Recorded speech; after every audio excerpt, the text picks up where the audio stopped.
Dear student, class 10 chapter number 1 रासायनिक अभिक्रियाएं एवं समीकरण हम पढ़ रहे थे। अभिक्रियाओं के प्रकार हमने पहले संयोजन अभिक्रिया तथा वियोजन अभिक्रिया के बारे में पढ़ा। अब आगे चलते हैं हम विस्थापन अभिक्रिया।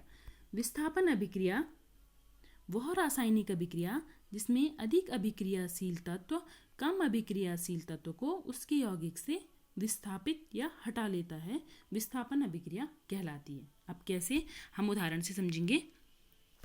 जब हम लोहे की कील आयरन की कील को कॉपर सल्फेट का विलयन कैसा होता है, नीले रंग का, तो कॉपर सल्फेट के विलयन में डालते हैं तो कॉपर सल्फेट का विलयन धीरे धीरे नीले रंग से हल्के हरे रंग में परिवर्तित हो जाता है और लोहे की कील पर भूरे रंग की परत चढ़ जाती है। तो हम इसे रासायनिक समीकरण के रूप में लिख सकते हैं Fe + CuSO4 = FeSO4 + Cu। यहाँ पर Fe ने कॉपर का स्थान ले लिया और कॉपर को विस्थापित कर लिया, तो यह एक रासायनिक अभिक्रिया है। आगे हम देखेंगे कि क्योंकि लोहा जो धातु है वह कॉपर से क्या है, अधिक अभिक्रियाशील है, तो यह इसको क्या कर लेता है, हटा लेता है और इसके स्थान पर स्वयं आ जाता है। तो अधिक अभिक्रियाशील तत्व कम अभिक्रियाशील तत्व को उसके यौगिक से पृथक कर लेता है। आगे हम एक और उदाहरण लेंगे।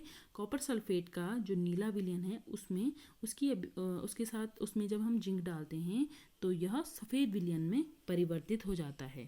तो CuSO4 + जिंक धातु क्या है, कॉपर से अधिक अभिक्रियाशील है, तो यह इसको क्या कर लेता है, अपने सल्फेट विलयन से पृथक कर लेता है और स्वयं उसका स्थान ले लेता है। तो ZnSO4 + Cu यह भी क्या है, एक रासायनिक अभिक्रिया या विस्थापन अभिक्रिया का उदाहरण है।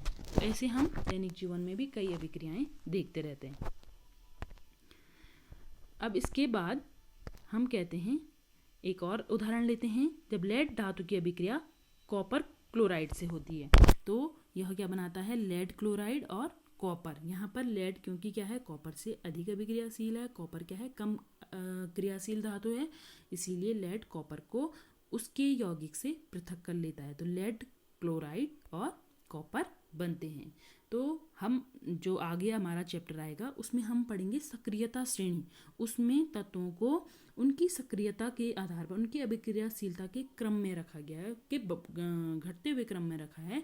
तो जो धातु अधिक अभिक्रियाशील होगी उसको सबसे ऊपर और जो कम अभिक्रियाशील होगी उसको सबसे नीचे रखा है। तो इस हिसाब से हम बता सकते हैं कि कौन सी धातु कितनी अभिक्रियाशील है। और इसके आगे हम अगले जो हमारी अभिक्रिया है द्विविस्थापन अभिक्रिया के बारे में बात करेंगे। तब तक के लिए thank you, have a nice day.